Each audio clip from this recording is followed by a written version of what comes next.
MALDEF's 2025 Washington, D.C. Gala Awards is proud to be sponsored by our national co-sponsors. Adobe,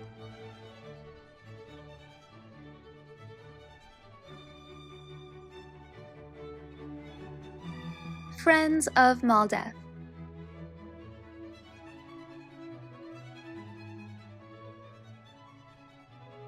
the Restaurant Law Center,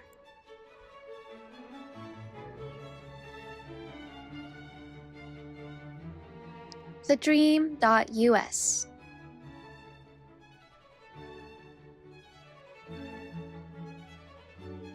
Unidos US,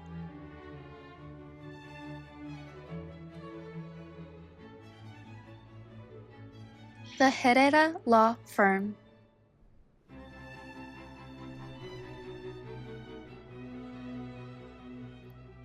the American Federation of Teachers,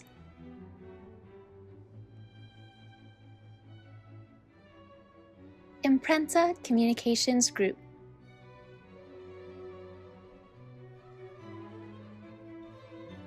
Norma Cantu,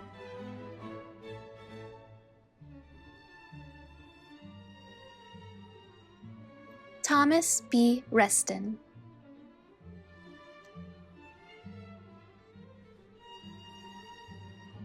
Regina Montoya,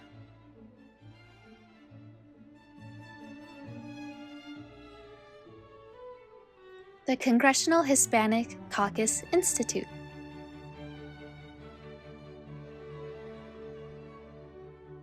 the Planned Parenthood Federation of America.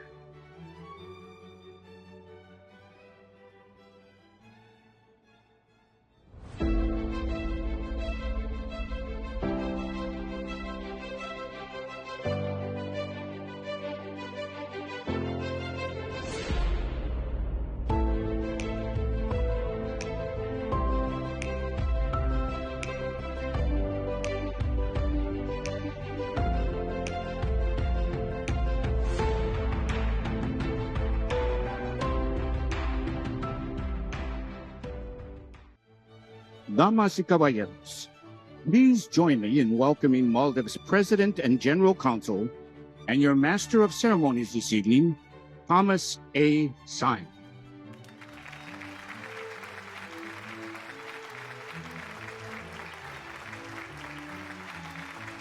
Welcome, ladies and gentlemen, and thank you for joining us this evening. You may wonder, as I myself wonder, why I'm up here as your MC. But so here's the story. So the last gala that MALDEF had was in Los Angeles, our headquarters. It was right after the election. I was the MC, and I started the evening with profanity. As in WTF several times. What else would you say 2 days after the election? Just saying. Anyway, I got in trouble for that. My penance is that I had to be the MC tonight as well.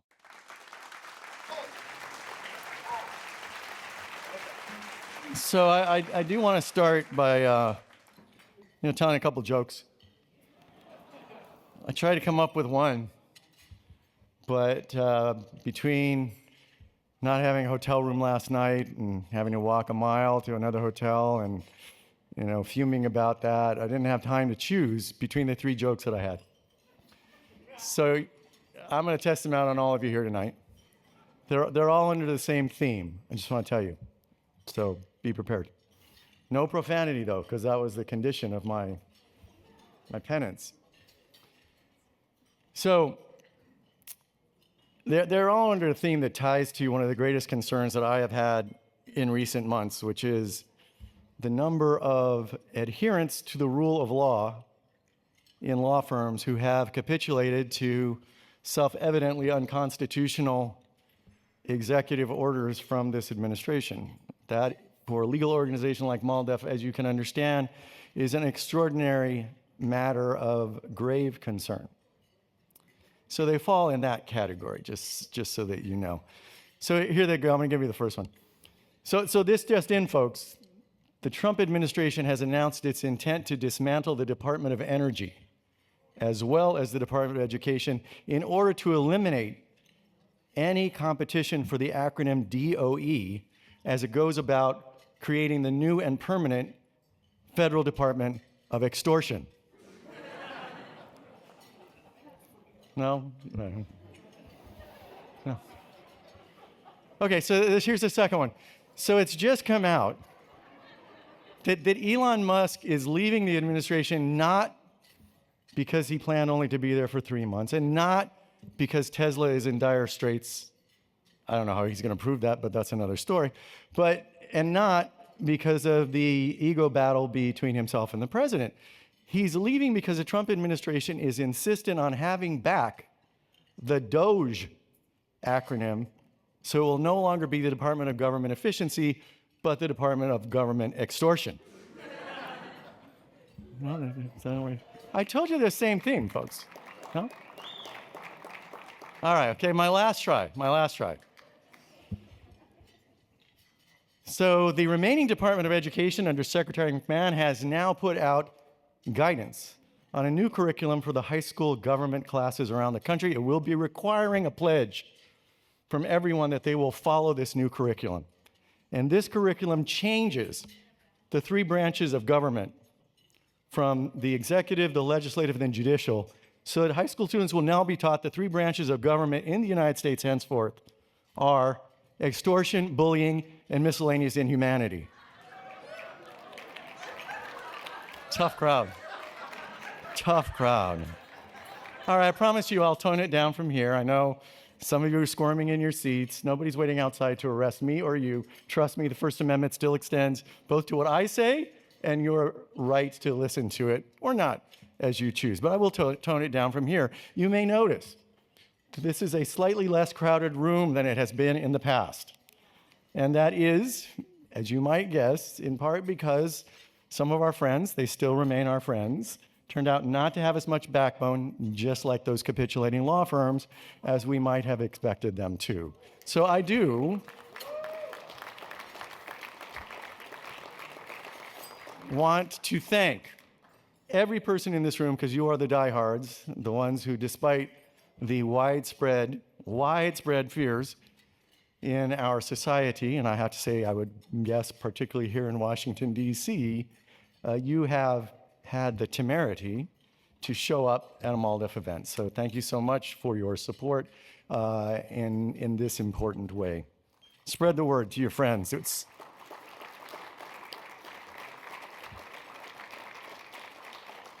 Tell them there was good food and no arrests, so far as we know yet. And I want to note that tonight we have 3 terrific, amazing honorees, each of whom shares a commitment to a shared mission of promoting a greater America for all of us, one defined by humanity, equity, and freedom. All of that in particular of importance to our large and growing Latino community. As I think all of you are aware, MALDEF opened its doors in 1968 in San Antonio, Texas, and I always have to add, simultaneously in Los Angeles, California, after our founders created a legal organization to promote the civil rights of all Latinos living in the United States. And all means all.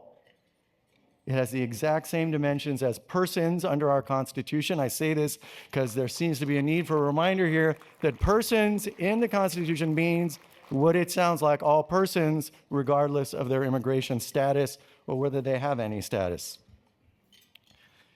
This organization has, over the ensuing 56 years, come to be known as the Latino legal voice for civil rights in America. We are proud of that.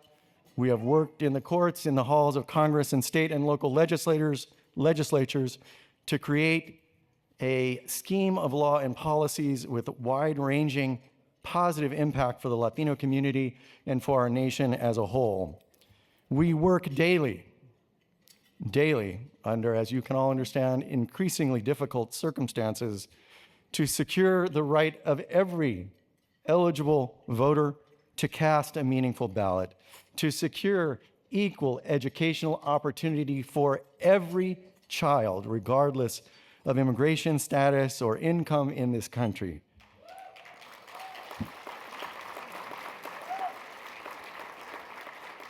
To secure a non-discriminatory workplace free of harassment based on MAGA philosophy or otherwise, to secure the right of immigrants, regardless of status, to the basic civil rights guaranteed by our Constitution and our laws as duly enacted by the Congress and signed by previous presidents. Of course, I have to mention that MALDEF's most well-known case is the 1982 Supreme Court victory in Plyler versus Doe.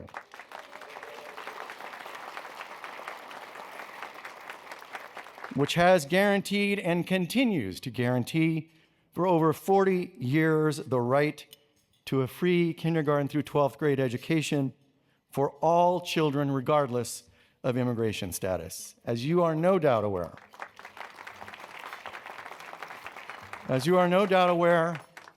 Plyler is under implicit and often explicit attack to a higher level than ever in the last 43 years since the case was decided. But I am pleased to reiterate what I hope you have already learned in the press, which is the most immediate concern. A bill pending in the Tennessee legislature has been postponed for another year.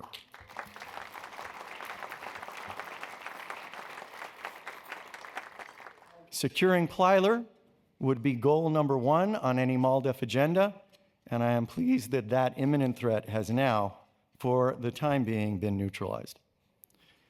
With that great history, it is always a great honor for MALDEF to bestow its recognition on individuals like the three we honor tonight, each of whom has a tremendous record, a history of ongoing efforts to ensure that the Latino community is welcomed with open arms to the polity, to the society of our great experiment called the United States of America. They are committed to the principles of equity and fairness that are, and I have to add, freedom, particularly in this day and age, that are so critical to the advancement of MALDEF's mission to promote the civil rights of all Latinos living in the United States. So it is now my pleasure to introduce our first esteemed honoree of the evening, the Honorable Kenya Sioane Lopez, Associate Judge of the Superior Court of the District of Columbia. She is the recipient of MALDEF's Excellence in Legal Service Award.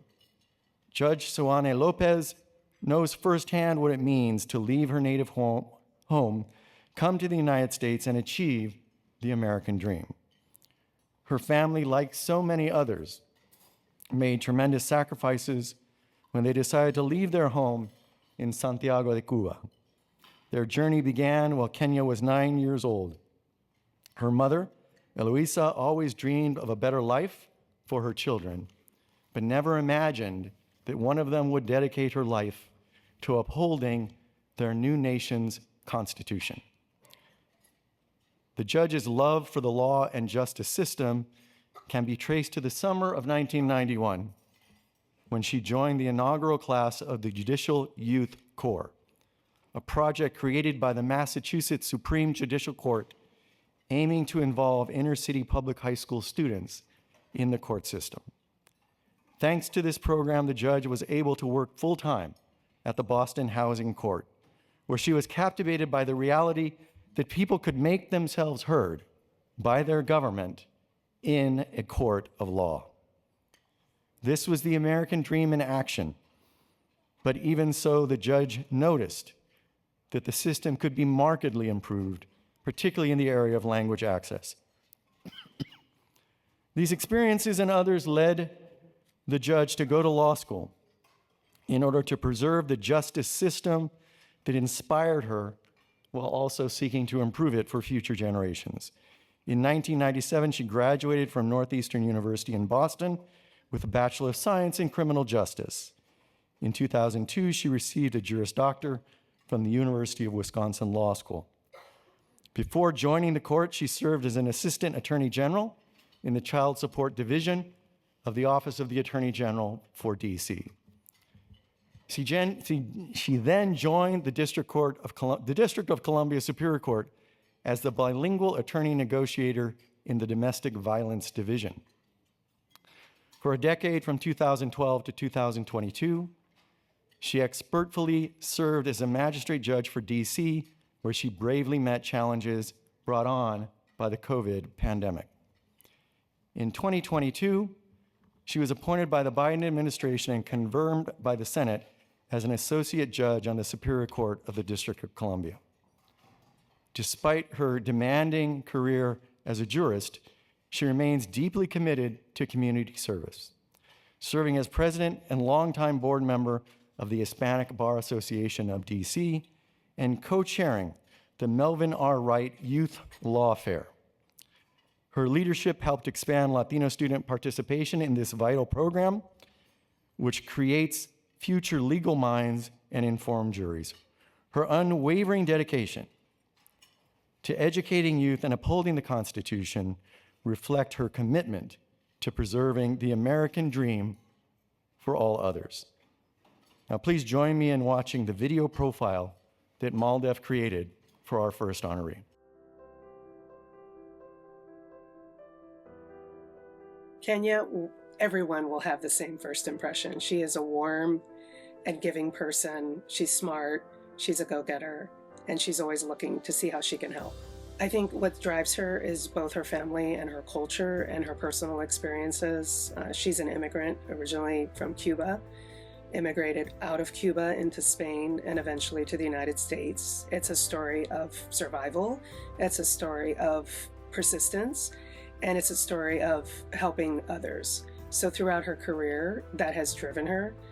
She's also a family person. And when I say family, I mean her husband, her kids, but I also mean the extended family, whether they're biological or just friends. She is a family-driven person and is always looking to help whoever needs it. It's interesting to think about what drives whom we lovingly now call Judge Lopez.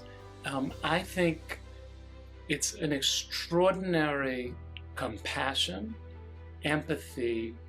She, like many other people who immigrated to the United States, had a really tough journey. And loving family, but it was a lot to transition from Cuba to the United States. And I think the tenacity with which her family supported her and her own raw talent brings her into an adulthood with an extraordinary compassion and an empathy for people who, beneath the surface, may be enduring challenges and just need to be seen in a way that she was probably seen by her parents. First and foremost, the single act that I'm most proud of her is becoming a Superior Court judge. That's quite an accomplishment. Her path has not been as easy as some of ours, and she's done a tremendous job by sheer force of will and hard work to get to that place. But even more, I'm so impressed and proud of her effort to keep the legal Latino community in DC together, both socially and professionally. She's always doing everything she can to keep us closer to one another and to make sure that we help each other both socially and professionally. To become a judge in the United States, wow, that's a rare accomplishment and would be enough. But professional achievement, thousands of young people affected by her judgment and her work, many residents of the District of Columbia whose lives are better because of her early years as an advocate. And then on the personal side, I don't know how she gets 14 days packed into a week, because the friendships and the mentoring and the curation, the number of young Latinas who have told me over the course of the years that Judge Lopez has done A, B, C, or D for them, took the time to really hear them and help them out. The number of people within and outside of the Hispanic bar who she has ensured got from point A to point B professionally or personally, it's exquisite. She will have an extraordinary number of adults talking fondly about how she made a difference in their professional and personal lives. She helped co-found with several of us the Hispanic Bar Association's Judicial Council. She helped found the internship program that we have here. And for more than a decade, she has been the point person and the person who's put the sweat behind the opportunities that have been created here at the court for young aspiring lawyers who are of Latino background and who one day dream of being a lawyer, dream of being a judge. She's created that as a legacy, and she continues to do it with boundless energy.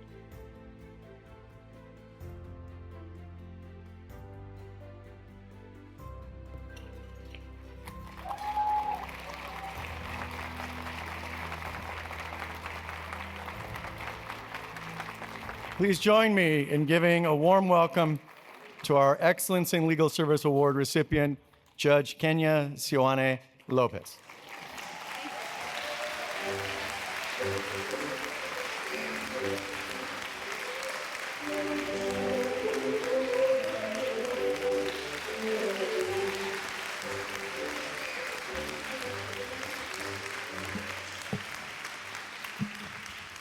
Buenas noches. Wow, what a video. There's a reason why they don't show you those before we get started. Thank you to President and General Counsel Thomas Saenz for the kind introduction, and my gratitude to everyone who participated in creating the amazing video that we just saw. I also want to thank MALDEF and the Board of Directors for choosing me to receive this award. I want to thank the whole MALDEF DC staff, regional office staff, and for all the work they've done to make this evening a success during very difficult times, and for answering all, and I mean all, of my questions. Congratulations to my fellow award recipients, Congressman Joaquin Castro and Mark Lopez. I have followed your careers for a very long time, and I'm in awe to be in your company. I'm deeply honored to receive this recognition from MALDEF, an organization that has long championed justice and equity for our community. Awards such as this that come from my own community, not just my Latino community, but my DC Latino community, we know that's different, have a special place in my heart. I am the embodiment of the mission of MALDEF.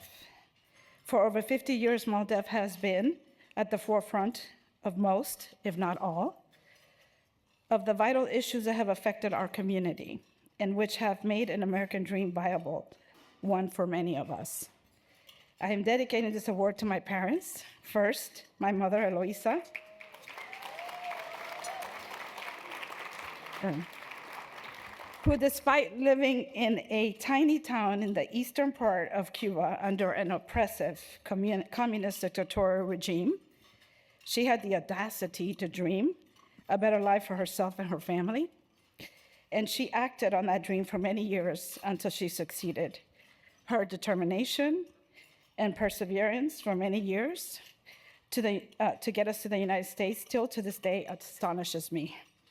This award is also dedicated to the unsung hero in our family, my dad. Dads rock too. While he did not have the ability to dream like my mom, he supported the mission for freedom. I'm not sure he had much of a choice. You know how Latina moms can be when you're messing with their children.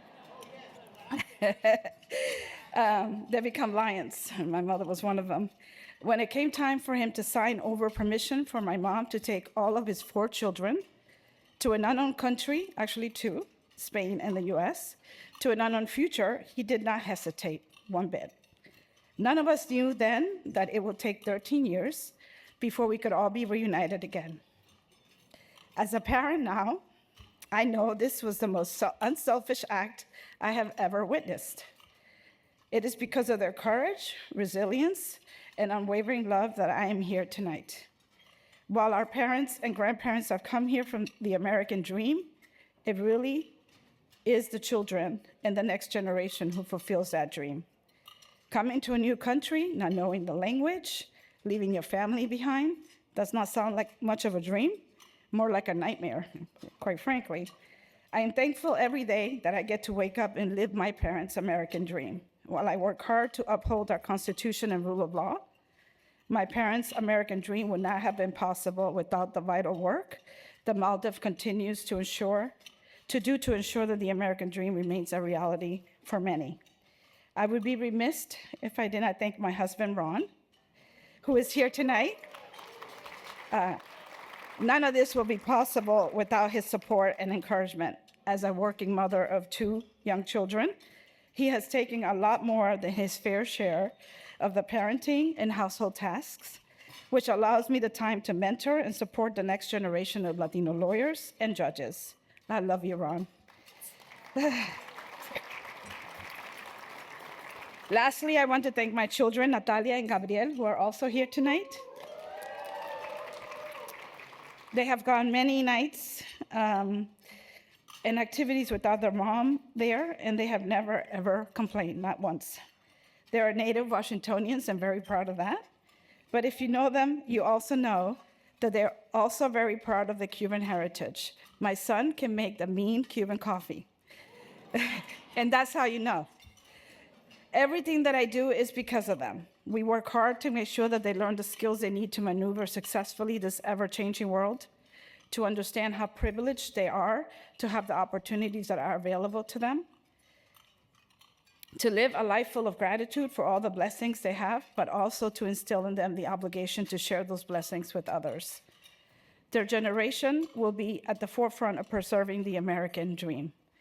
Their generation will be entrusted to continue to work towards keeping this country one that people dream to come to, where they will have opportunities like the one my family had, and work to continue to weave that fabric of this country so that it continues to be the beacon of hope that for many years have drawn people to these shores.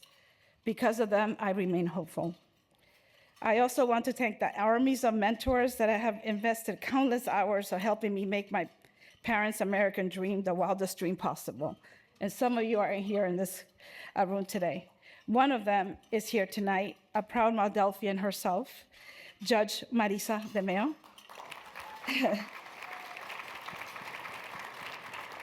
Thank you, Marisa, for being my hermana and for opening many doors for many of the Latinos to come behind you. To be recognized by an institution that has led the fight for justice, equity, and opportunity for the Latino community, it's a moment I will carry with me forever.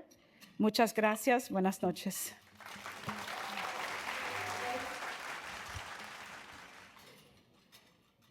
Thank you again, Judge Lopez, for your ongoing commitment to humanity, to promotion of justice, and to the rule of law.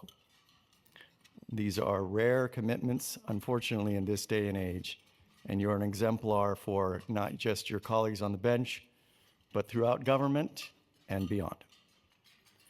It is now my pleasure to bring to the stage a singular leader of the Washington, D.C. legal community and one of the many extraordinary attorneys working on behalf of the community at MALDEF, our Washington, D.C. Regional Counsel, Andrea Centino.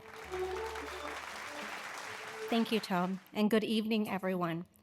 It's a pleasure to be here with you all. First, I want to congratulate each of our honorees. You really are an inspiration, and I want to thank you for your decades of service and sacrifices, your tireless efforts to advance the fight for civil rights for the Latino community and the American public. Thank you so much.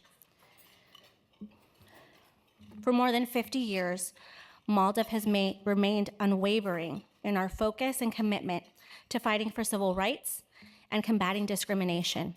And our mission has never been more critical for democracy. We really are in dark times, inching closer each day to a constitutional crisis. And the specter of authoritarianism is looming on the horizon. I think we each know that our actions today matter greatly in order to preserve and uphold the constitutional and civil rights of every American tomorrow. Our DC office has spent the last year advancing Latino civil rights in the Southeast and here in the nation's capital, through our litigation, our public policy, and our public education. We continued MALDEF's litigation work to ensure that financial institutions do not unlawfully discriminate against the Latino community and erect impermissible barriers to financial products. And as recently as last month, we filed a new lawsuit in Georgia against a regional credit union for their exclusionary policies. Every day, we see the ways in which government and private actors are working to try and deny Latinos and immigrants economic independence. And so this work for these cases that we do, it's an important aspect of Latinos' work, of MALDEF's work, to ensure that private actors do not bend to the discriminatory agenda advanced at the federal level. Our office also works day in and day out to advance MALDEF's ideals and vision in Congress and among elected officials, planting the seeds of future growth and progress, and holding those accountable who advance harmful policies that are detrimental to the Latino community. For example, we weighed in against the disastrous legislation like the SAVE Act. It's a documentary proof of citizenship bill that recently passed in the House. And the Laken-Riley Act, a dangerous anti-immigrant law signed into law earlier this year. But we also know that this year is an important time for us to focus on our affirmative vision and policies that are a priority and a benefit to the Latino community. That looks like advancing voting rights, advancing educational access, and advancing fair and humane immigration policy. It's a difficult time for these issues in DC right now. I think we all recognize that. However, our MALDEF staff understands how significant this work is, especially at this moment. And we know how critical it is to have hope, bravery, and vision for the challenging road ahead. What we're seeing today really mirrors the past in a lot of ways. The recent and direct attacks on the Department of Education, birthright citizenship, voting rights, among many others, they harken back to the same attacks against the advancements made during the Reconstruction era. The dismantling of civil rights that occurred in the Jim Crow era is a history that we cannot allow to repeat itself. In DC, our good work is not possible without our dedicated, hardworking staff, and I want to recognize them here tonight. Sebastian Alarcon, Leighton Fernando Cook, Ellen Finley, Teodoro Garcia, Nicholas Champ, and our intern, Lauren Sanchez.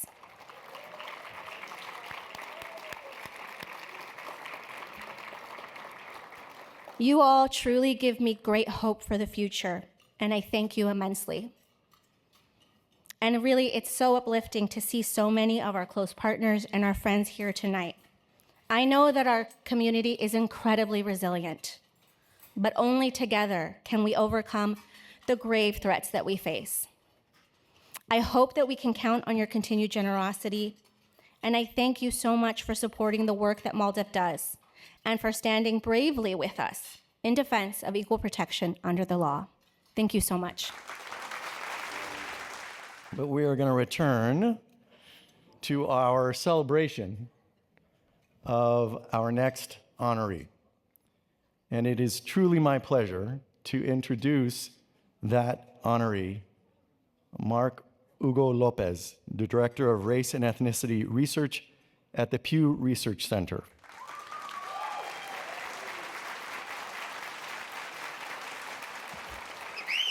Who has agreed tonight to graciously receive MALDEF's Excellence in Community Service Award.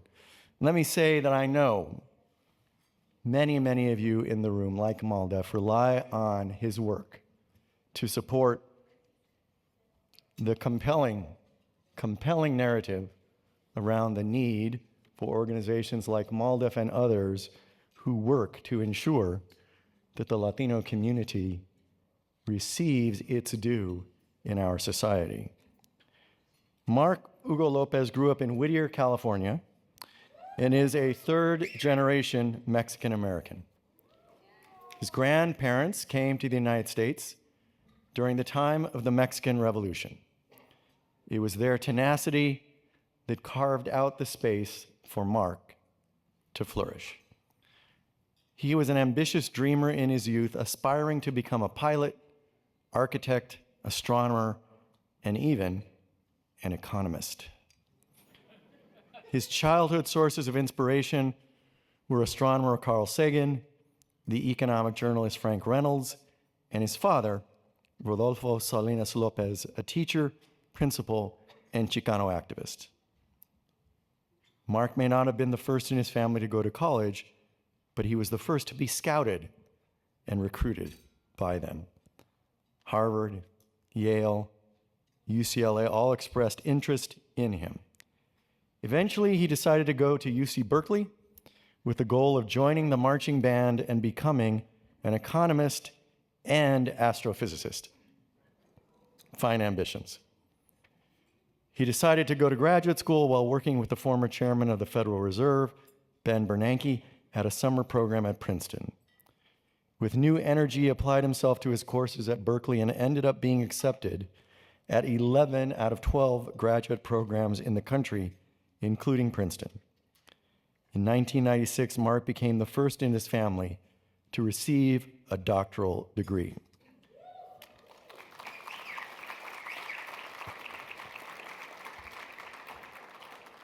All of that hard work and more landed him a position at the University of Maryland School of Public Policy, where he was a teacher as well as research director of the Center for Information and Research on Civic Learning Engagement, CIRCLE. During the same time, Mark was a founding member and president of the American Society of Hispanic Economists. He was also a former member of the American Economic Association's Committee on the Status of Minority Groups in the Economics Profession. This committee is dedicated to promoting the advancement of minorities in the profession of economics. The connections he made at CIRCLE led him to join the Pew Hispanic Center in 2008.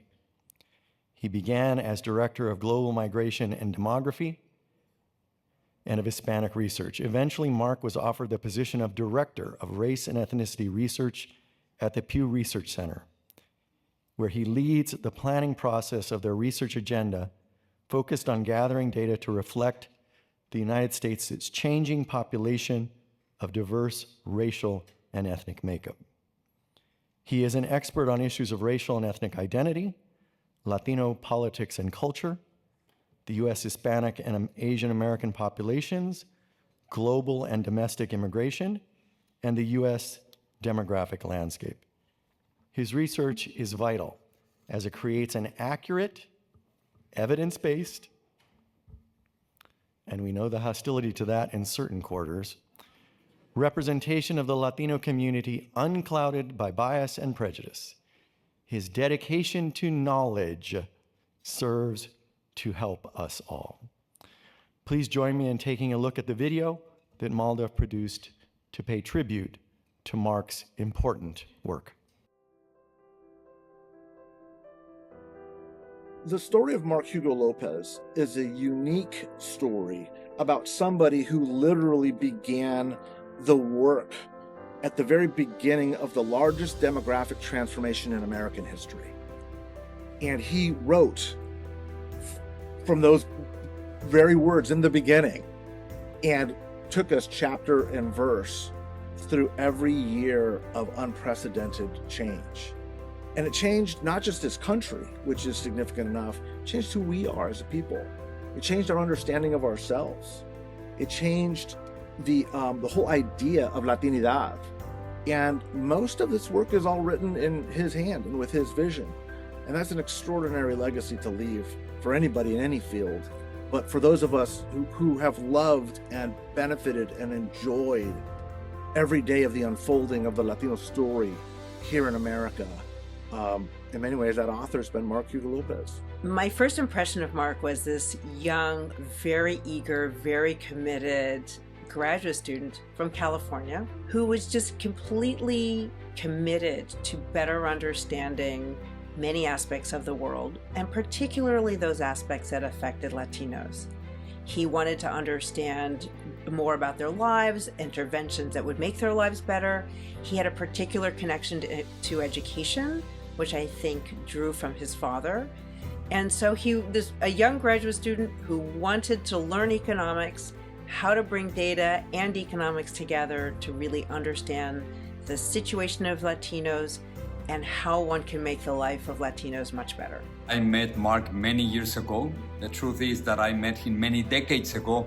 In the beginning, it was funny because we never met in person, we met via satellite. So in a way, he has been mi compañero virtual throughout all these years, throughout all these decades. I got here to the United States on January 2nd, 1983, and back then there were only 15 million Latinos. And right now, there are more than 60 million. And guess what?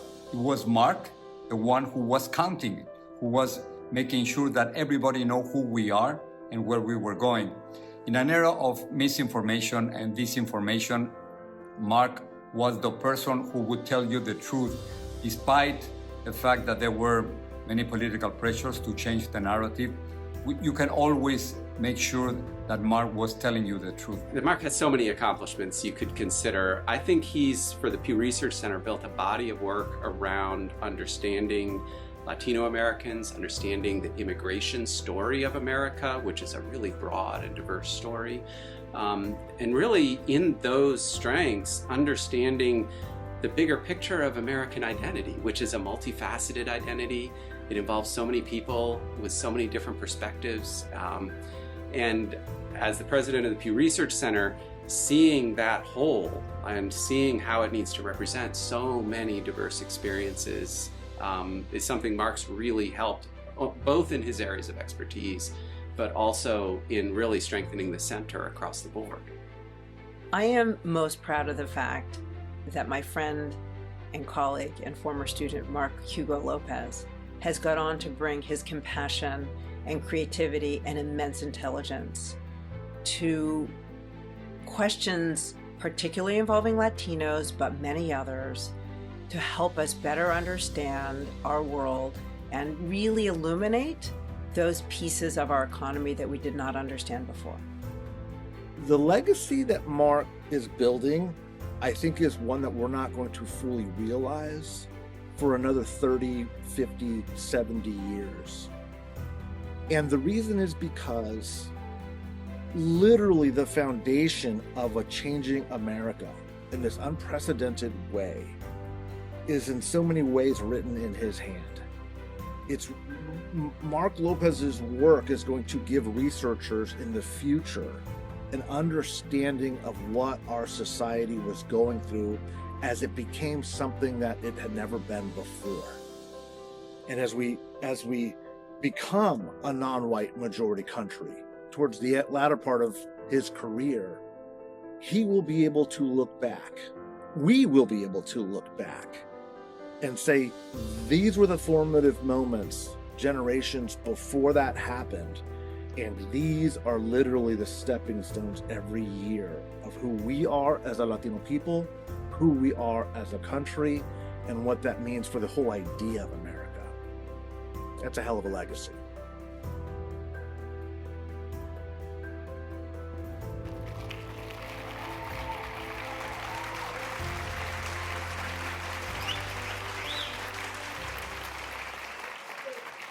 Please join me in welcoming to the stage the recipient of our Excellence in Community Service Award, Mark Hugo Lopez.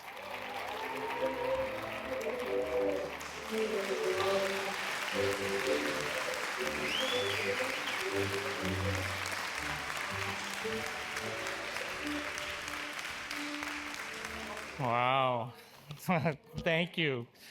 Thank you. I don't know what to say. This is quite the honor. So I've prepared a speech. I'm going to try to deliver that speech, and forgive me if I get a little emotional in the process of doing this. But first, I really want to say thank you. I'm overwhelmed. I'm honored, and frankly, because I'm a data nerd, I was actually going to bring my laptop, by the way, run some regressions for you. I'm about 90% sure that I'm probably going to be crying soon. And you know, that's with the margin of error, plus or minus 2 tiers.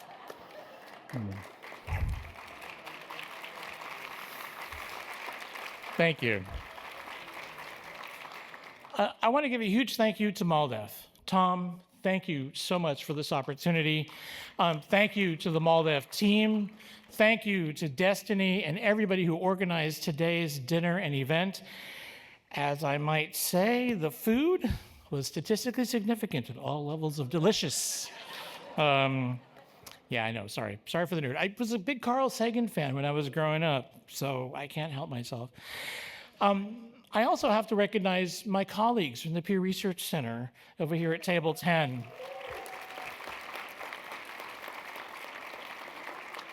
My colleagues work feverishly to publish the latest on what we know about the nation's Latino population, whether that's the demographics of the population, just knowing how many people in this country are Latino. And by the way, did you know that it's 65.3 million and that 1 in 5 people in the United States today are Latino? Let me say that again, 1 in 5. They also are brilliant and tireless when it comes to producing surveys that talk about what the nation's Latino population thinks, to hear the voices of US Latinos and to share that with the country. Because frankly, this population, as I said, is 1 in 5 Americans, is also a growing part of our country's population. It's diverse in its views, and yet it is oftentimes misunderstood about its views. And that, I think, is something that my team, my colleagues at the center have worked tirelessly and feverishly to produce. In fact, I would say they do it even when we have some disagreements about what to ask and what to do. They do it in a cheerful way, and we might even be arguing whether or not a 1 percentage point difference is statistically significant, and do we really need to make that change? For those of you who've worked on reports like this, you know what I'm talking about. There's a lot of last-minute things that happen. But to my team, to my colleagues, thank you very much. You make me better because you make our work fantastic. Thank you.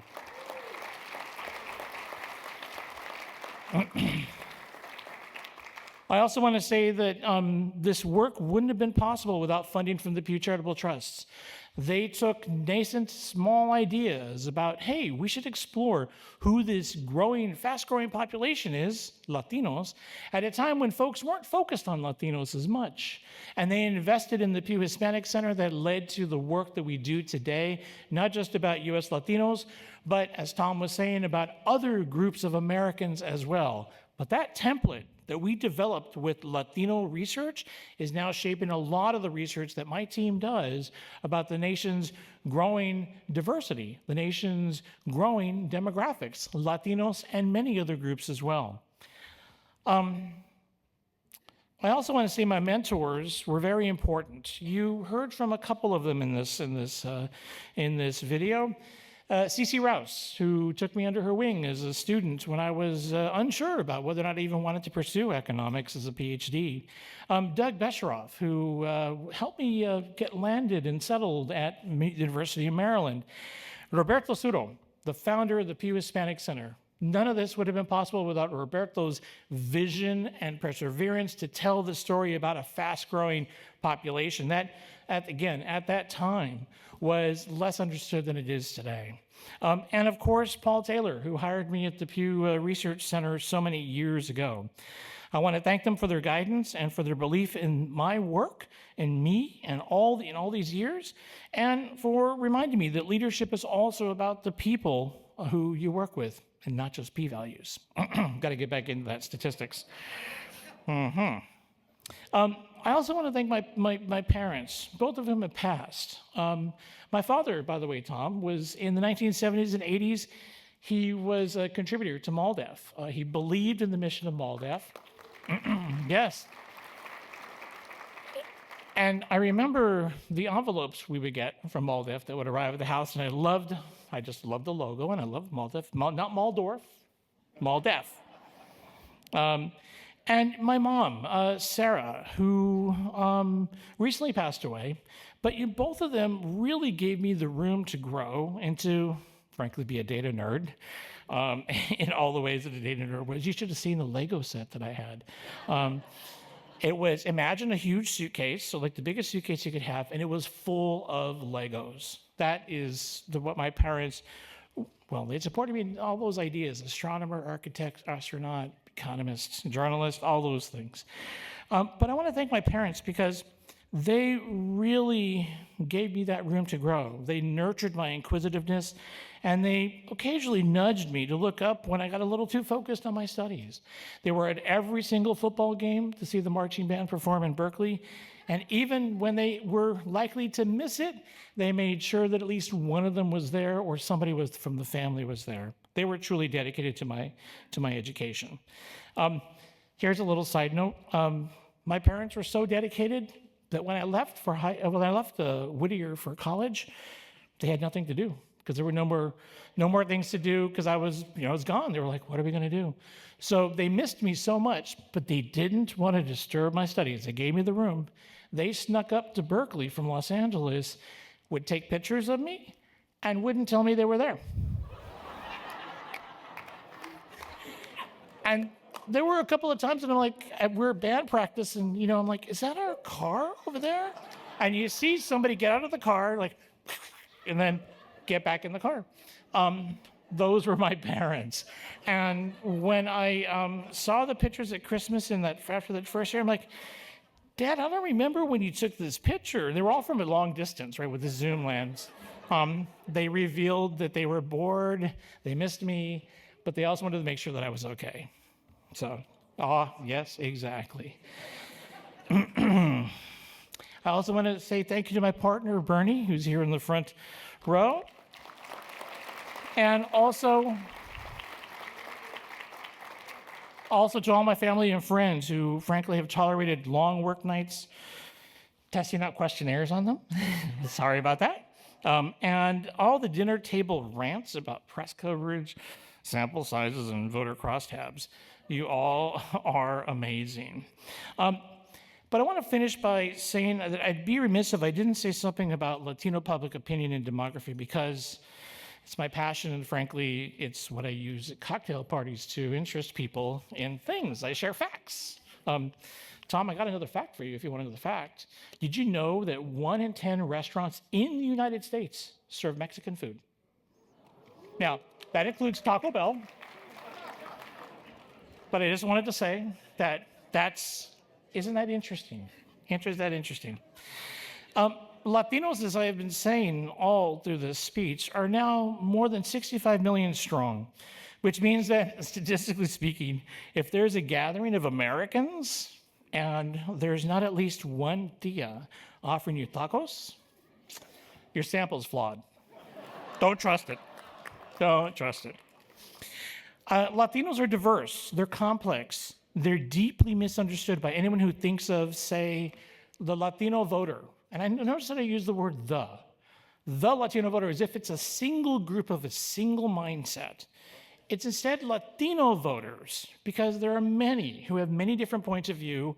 Sometimes you might even want to say Hispanic voters, because it reflects a population that has grown, that is diverse, and frankly has many different points of view. Latinos, as I might say, are everything. They're urban, they're rural, they're conservative, they're progressive, they're Spanish speaking, they're English dominant, and you know what? Sometimes they're all of that all at once, which is really interesting. One other thing to say, Latino voices are important, and when we listen to them and we reflect them back with care and accuracy, we're not just collecting some data points. We're telling a compelling story about them and also about the nation.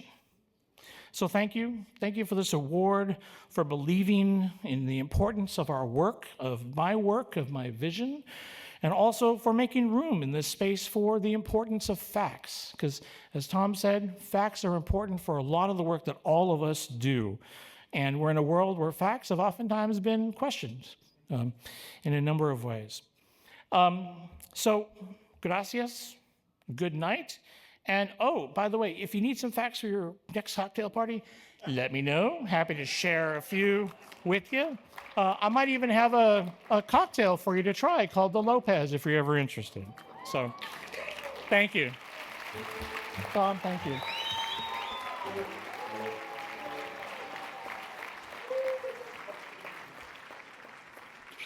Thank you, Mark. Nerds rule. But so what you're saying is the threatened taco truck on every corner is a reality. So, and always was. But thank you, Mark, for your ongoing work to make sure the data is preserved and preserved in its prominent position in policy making and every endeavor throughout society. It's critically important and under threat, as you say. So it is now my pleasure to introduce our final honoree of the evening, the recipient of our Excellence in Government Service Award, Congressmember Joaquin Castro.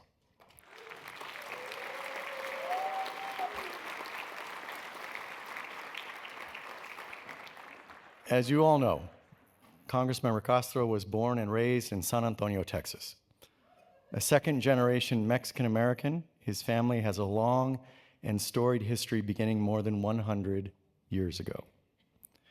Victoria Castro, the matriarch of the Castro family, arrived in Texas as an orphan, but she used her skills and ingenuity to build a better life for her children and for their children. Joaquin was raised on San Antonio's west side by parents who taught him to value education, civics, and community service. Indeed, MALDEF has honored his mother, Rosie Castro, a San Antonio activist, in the past.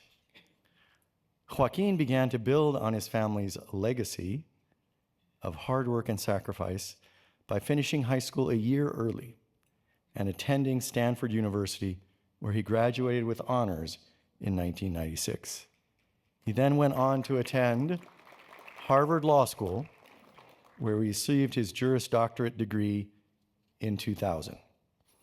Upon returning to his community armed with the legal knowledge he gained at Harvard, he immediately began to give back by practicing law and later by winning a seat in the Texas House of Representatives. He served 5 terms as state representatives for District 125. As a state legislator, he helped to restore millions of dollars in funding to critical healthcare and education programs. As vice chair of the Higher Education Committee and Democratic floor leader in the Texas House, he proposed legislative reforms in the areas of mental health, teen pregnancy, and juvenile justice. In 2012, he was elected to serve in the U.S. House of Representatives as the representative of Texas's 20th congressional district. As a Congress member, he serves his constituents both in and out of the legislative chamber. He served on the House Foreign Affairs Committee and the House Permanent Select Committee on Intelligence. He became the co-president for the House Freshman Democrats, as well as the chair of the Congressional Hispanic Caucus for the 116th Congress. Joaquin's more direct communications to the community include personally raising money for the Trailblazers College Tour, a program sending underprivileged students on college visits, giving them much-needed exposure to the world of higher education. He also founded SA Reads, San Antonio's largest literacy campaign and book drive. Additionally, he personally shares his legal knowledge and insight as a visiting professor of law at St. Mary's University and as an adjunct professor at Trinity University. Joaquin's most recent passion is aiding future generations by improving access to the pillars that build the American dream. This infrastructure of opportunity, as he appropriately calls it, includes improving access to great public schools and universities, a sound and equitable healthcare system, and good-paying jobs for all.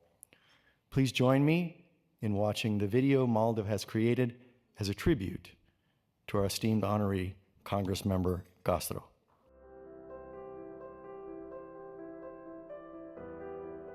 People find it hard to believe, but I've known Joaquin since before he was born.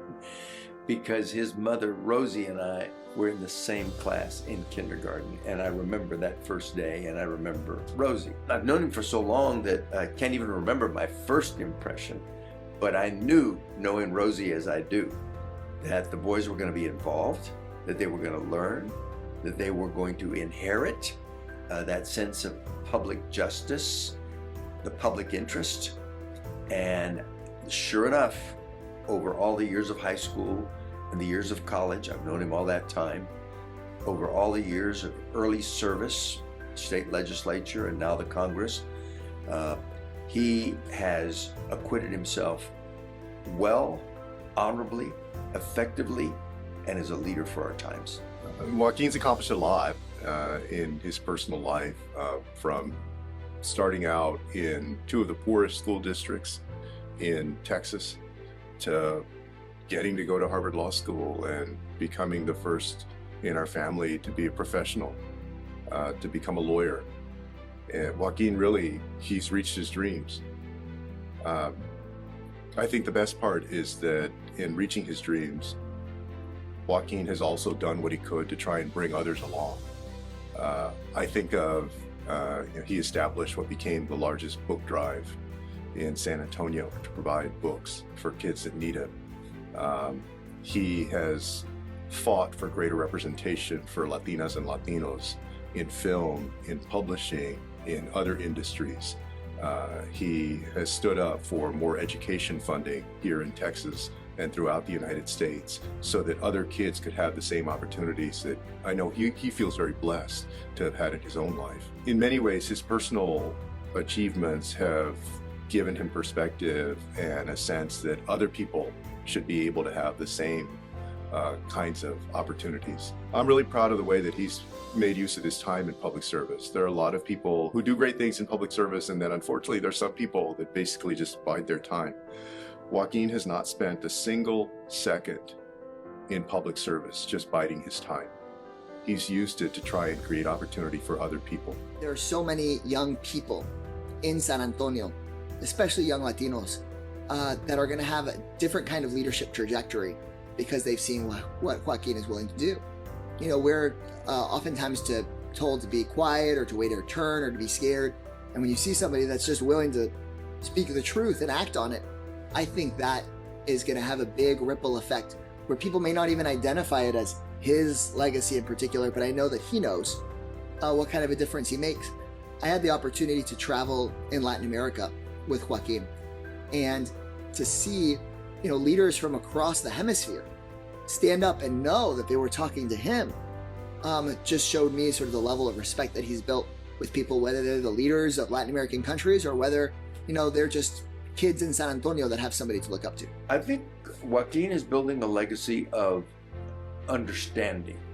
That is to say, explaining to the American public who the Latino community of America is. I've watched him on numerous times on CNN and other of the national broadcasts. He's a favored commentator because he explains so well. He explains clearly, without any uncertainty, the clarity of the situation, whether it's the problems on the border where families are being separated and children are being incarcerated, or whether it's the lack of equity and access to public contracting, or whether it's the conditions in the neighborhoods that don't change, or whether it's the international situation. He has an extensive background in international affairs, serving on those key committees. I think the legacy he's building is one of accelerating the maturation of the Latino political agenda. And that's coming at just exactly the right time. We need that kind of explainer-in-chief and action-oriented person that is Joaquin.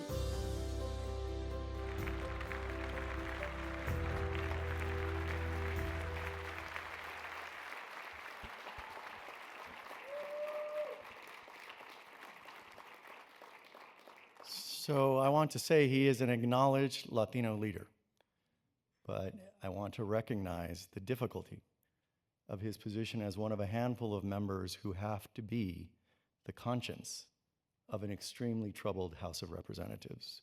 Please join me in welcoming the recipient of our Excellence in Government Service Award, Congressmember Joaquin Castro.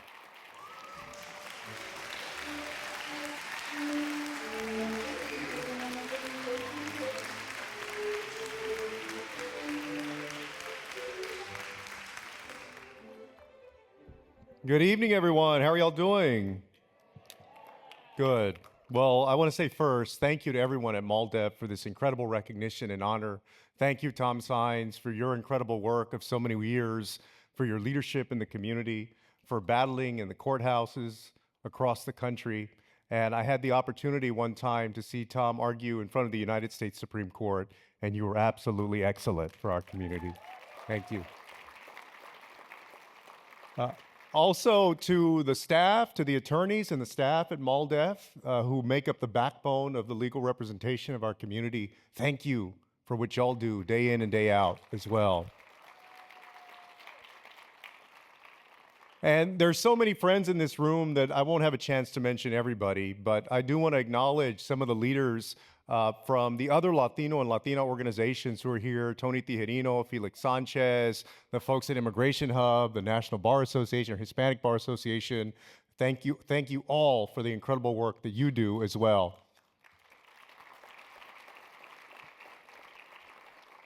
And of course, to Judge Lopez and to Mark in your own work, in your own fields, much respect and much love for what y'all do. This is very special for me because in 1989, my mom, Rosie Castro, received this award in San Antonio, Texas. And my brother, Julian, and I, and Julian is here too. Julian and I were 14 years old and went to the banquet with my mom, and it was probably the fanciest thing that we had been to at that time. And she was honored with a gentleman by the name of Tom Frost. And he was a banker that owns, if you've been to San Antonio, Frost Bank, and in Austin, there's Frost Bank.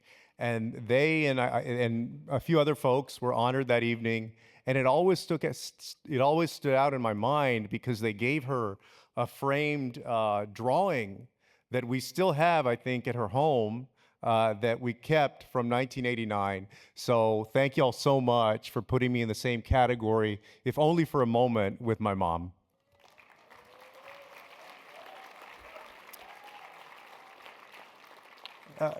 Well, again, one more person I want to acknowledge that's here and recognize. When I got to Stanford, before my brother and I got to Stanford, we had hardly been out of the west side of San Antonio.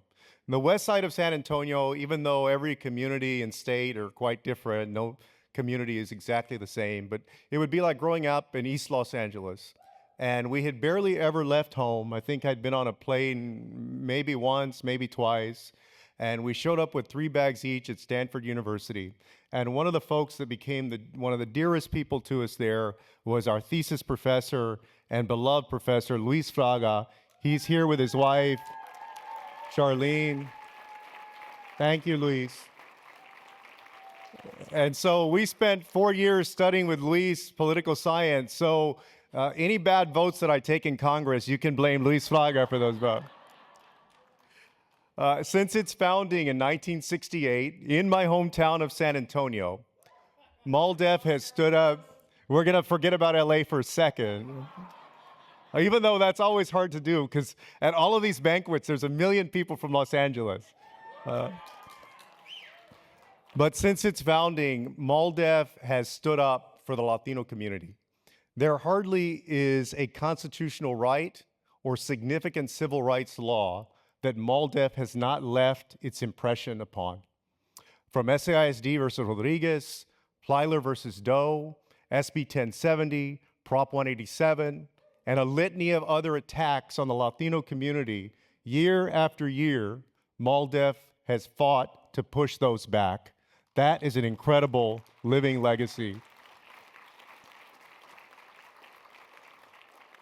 You think about the range of impact on voting rights, employment discrimination, every aspect of civil rights, on immigration, on all of these very important issues, MALDEF has been there and done the work.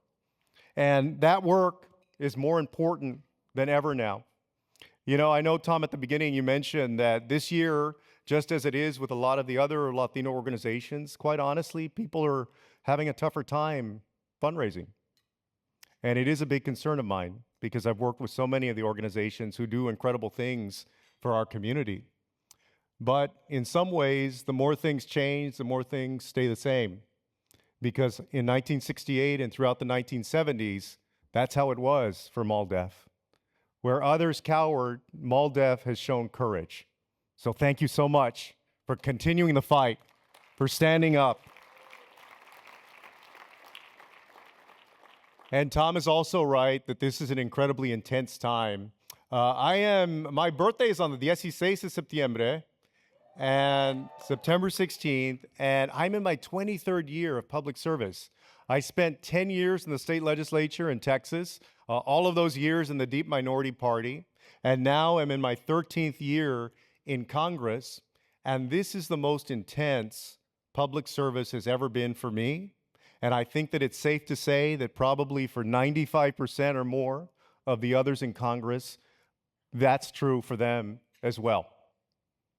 Y'all have seen this president and his administration pull people off the streets with agents who refuse to identify themselves in masks, who send people without due process to what are gulags in Central America. They have attacked free speech on campuses. They've sought to ban books in schools across the country. They have sought to dial back civil rights, not just a few years, but generations. That is what we are up against. And that's why the work of MALDEF, of Tom, of all of the lawyers, and your support matters so much. We can get through this period in our country. I'm not somebody who believes that all of us are just going to surrender to autocracy or authoritarianism. This democracy can emerge from this stronger. We can emerge, believe it or not, more united as a nation. And we can emerge in the future a nation where Latinos, who are 20% proudly of this country, who have made profound contributions and impacts in business, in science, in government, in arts, in culture, in so many other fields, where we can be acknowledged for that work and celebrate it, not have to keep our heads down, not have to worry that our kids won't ever learn about those contributions or who in their community has made a significant difference in our country. We can emerge from this time stronger than ever, but it's going to take the work of MALDEF and others who are fighting in the courthouses throughout the country, because those executive orders, as people have demanded of us, what are you doing? And certainly I tell them, but I also remind them that those executive orders that the president is issuing, those don't go through Congress. They are meant to go around Congress. So the importance right now is in the judiciary, is in the judges who we ask to uphold the rule of law and to enforce the rule of law, even against the most powerful politician on earth, but also, just as importantly, the lawyers who go and argue in the courtrooms on our behalf as Latinos and as Americans. So thank you. May God bless y'all. Keep up the fight. Thank you, Congressmember, for your tireless devotion to ensuring that the America we grew up believing in is preserved and improved. Thank you to all of you for being present tonight. We are nearing the end. All we have remaining is my 45 minutes of remarks. You think I'm kidding? But I always begin by thanking the many who are responsible for the ongoing work of MALDEF and for this very special evening. As always, I begin with the extraordinary MC, Jorge Ramos. Thank you for your stewardship of this Come on, it's the hair. I can get away with it.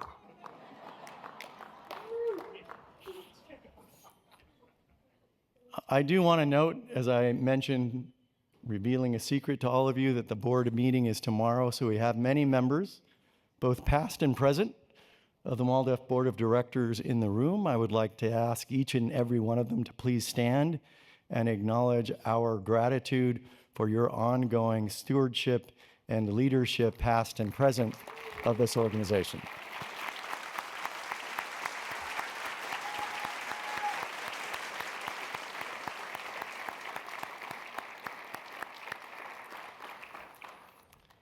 And Andrea introduced the DC office staff, and I'm going to ask them to join their colleagues shortly to stand.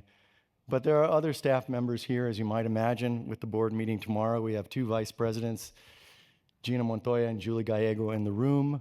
We have three regional councils in addition to Andrea, Ernest Herrera, and Susana Sandoval Vargas in the room. And we have many former staff members, including one very important judge acknowledged by one of our honorees. So I would like all of the past and present MALDEF staff to please stand and accept our acknowledgement of your contributions to our mission.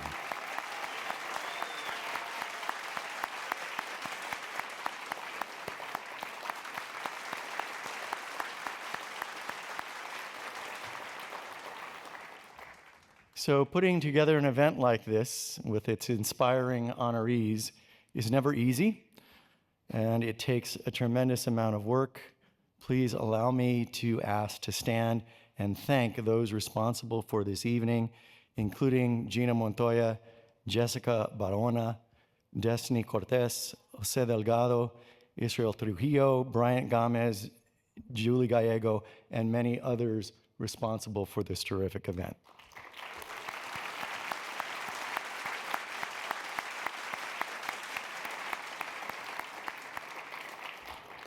And finally, of course, I want to acknowledge one more time the inspiring words, lives, examples of our extraordinary honorees, Judge Kenya Sioane Lopez, of course, Mark Hugo Lopez, and Congressmember Joaquin Castro. Thank you.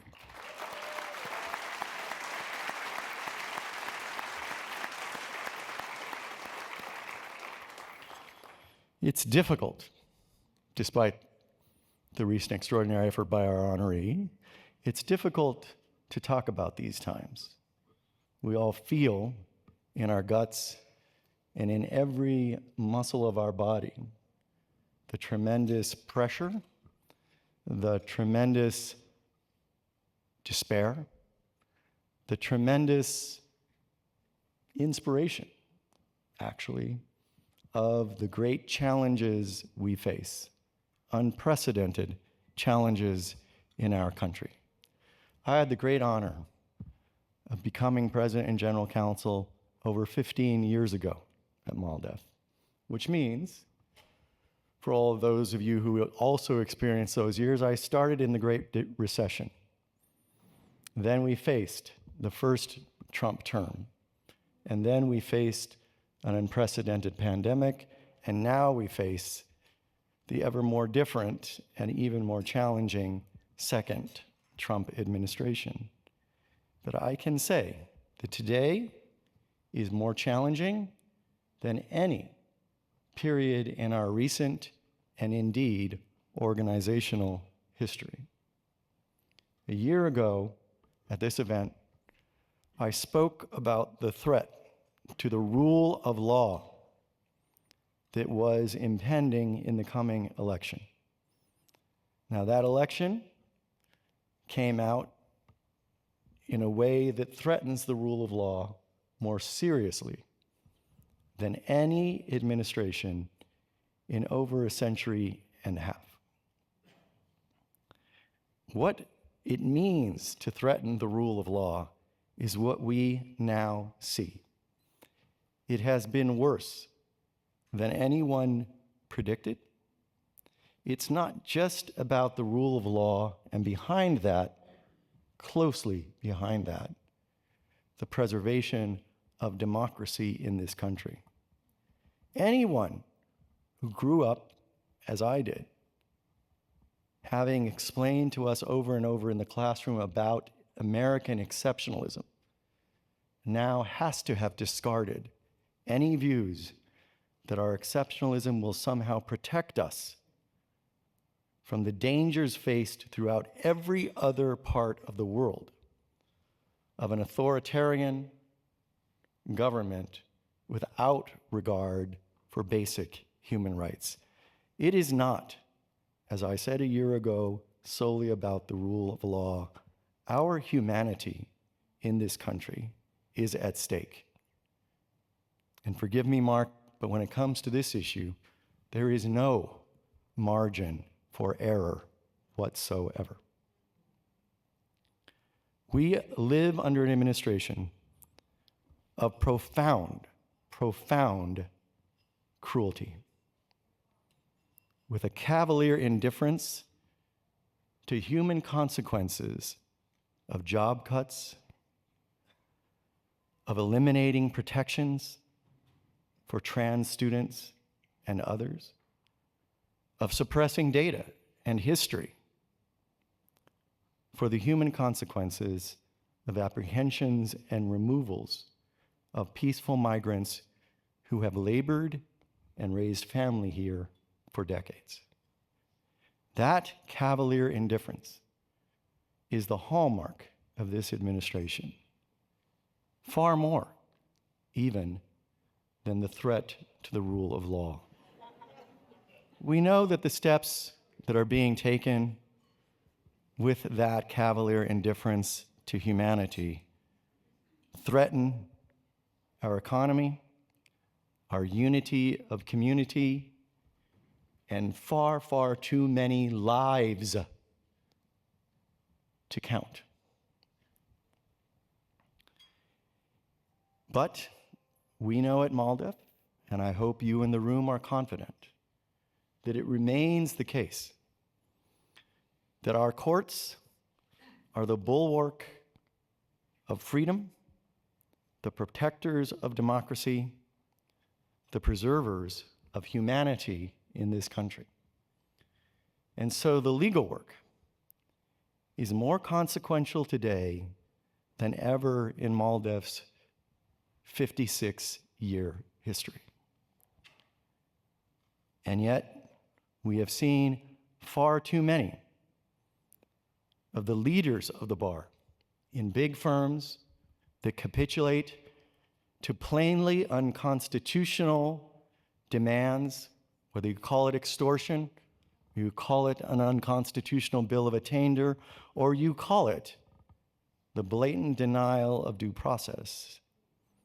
Those who have capitulated to these orders are too many to mention, though they should be held accountable, and too deep a fissure in which should have been a solid, legal, community response to the threats to what has built this nation.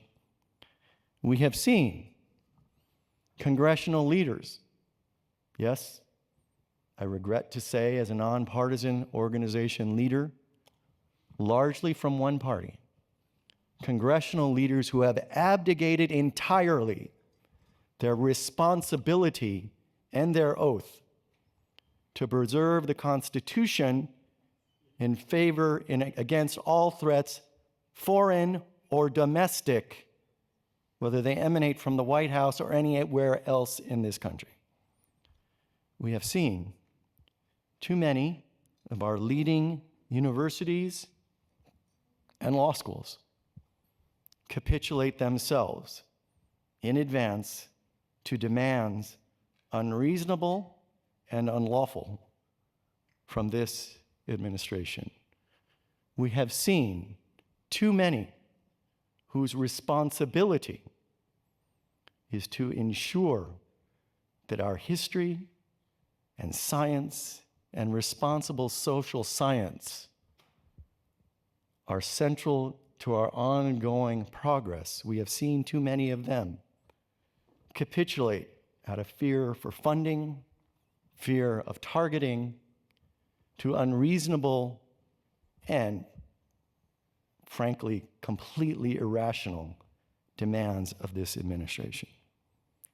With every day that passes, we see more and more precedents shattered by the efforts of one ego-driven administration. I became a lawyer many years ago, decades ago, without knowing any lawyers in my family or frankly in my community. I became a lawyer from my understanding of American history that lawyers had so often been the leaders who stepped forward in a civil war, for example, who stepped forward to ensure that the nation would live up, at least in part, to its central core promise that law would rule over people and their predilections, their inclinations, their favoritisms. I became a lawyer believing that I would join a profession that, yes, had its violators, its deficient practitioners, its traitors, but a profession that as a whole understood and was committed to preserving democracy and the elevation of legal right and responsibility over dictatorship. 34 years after I received my law degree, my confidence in that profession has been substantially challenged. That is why the responsibility of MALDEF has become ever more heavy and ever more consequential. But I know, because I have met my predecessors, I have met our former staff leaders, and I compare them to our current staff leadership, and I see a team that is all of the same sort. Committed to sacrifice, committed to elevating principle over personal prerogative, of recognizing that the most important interest is the interest of the poorest with the least formal power in our community. Beyond our staff, I know that the clients we represent from day one in 1968 to yesterday, that every one of our clients comes to MALDEF to accept our representation with great courage, resilience, and a deep, deep sense of unselfishness, recognizing that they are taking a chance by putting their names on a lawsuit, but they're taking a chance for their children, for their grandchildren, but equally important for every member of the Latino community and beyond. I know that we can call on the greatest expert witnesses available in academia across the country, who also come with a deep-seated belief in the incredible importance of their endeavor to ensure that civil rights law is vindicated, is preserved in our country. Would I describe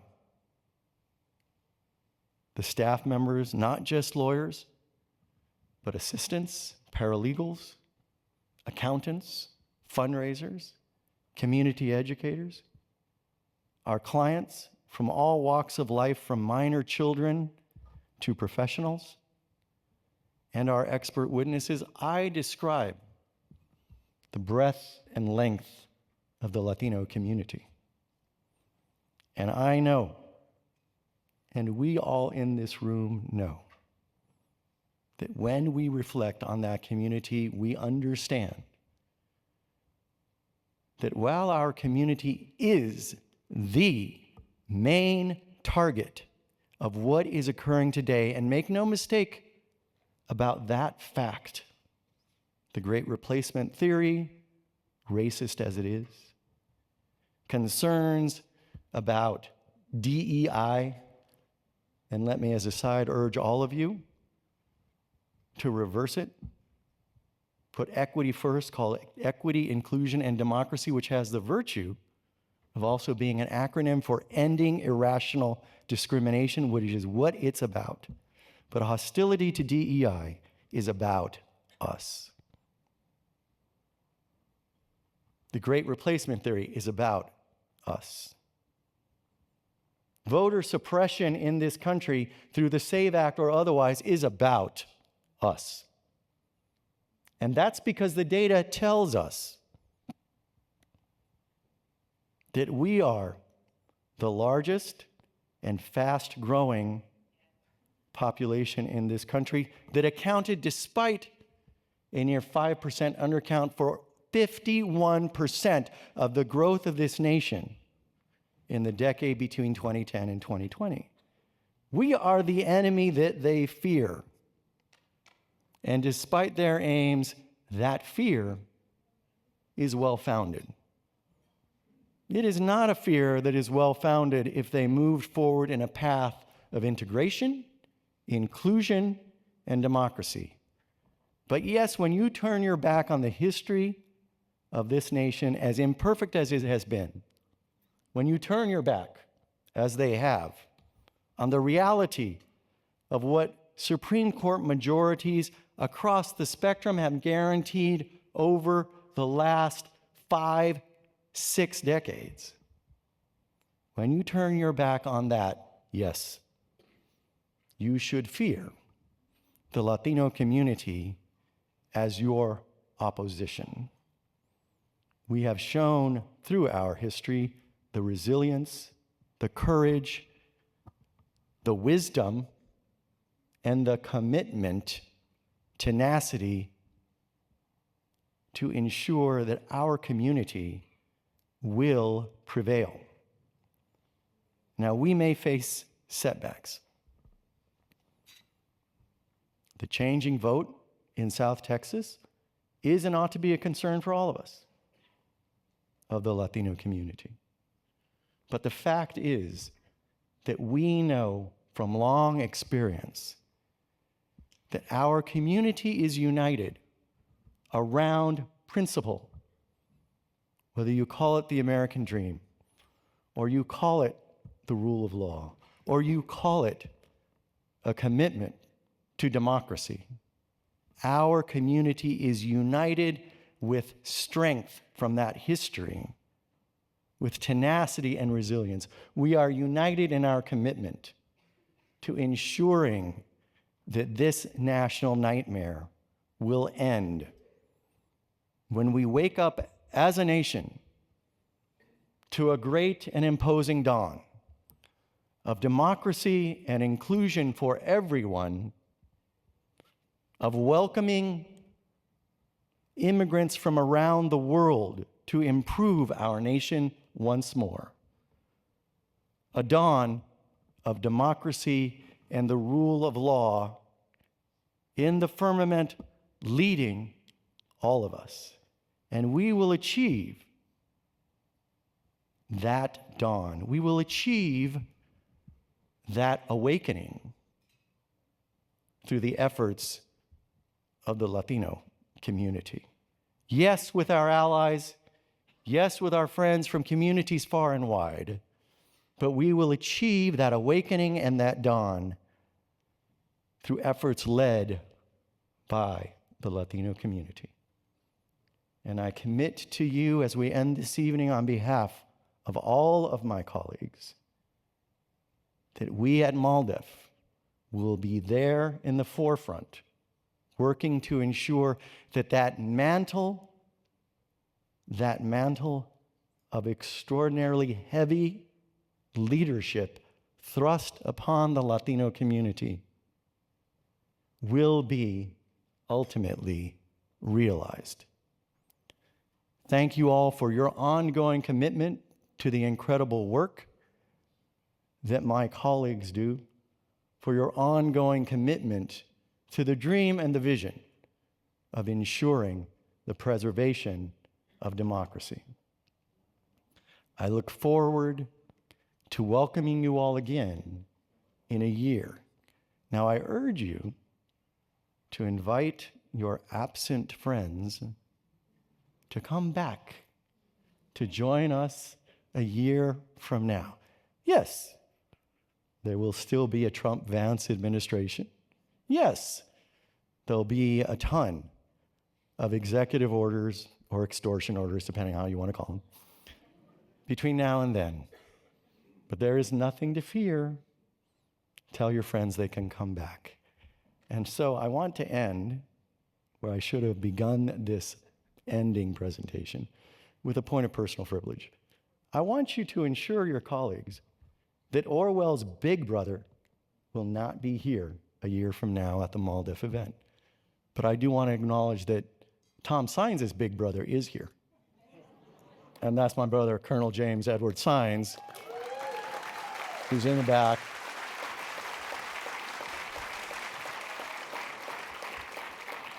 A recent refugee from the much-changed Defense Department, where he was a high-ranking official in the Biden administration. But with that, ending the point of personal privilege, I want to thank you all again, encourage you to join us again, and thank you for your ongoing commitment demonstrated here and throughout the year to MALDEF's enduring and important mission. Good evening.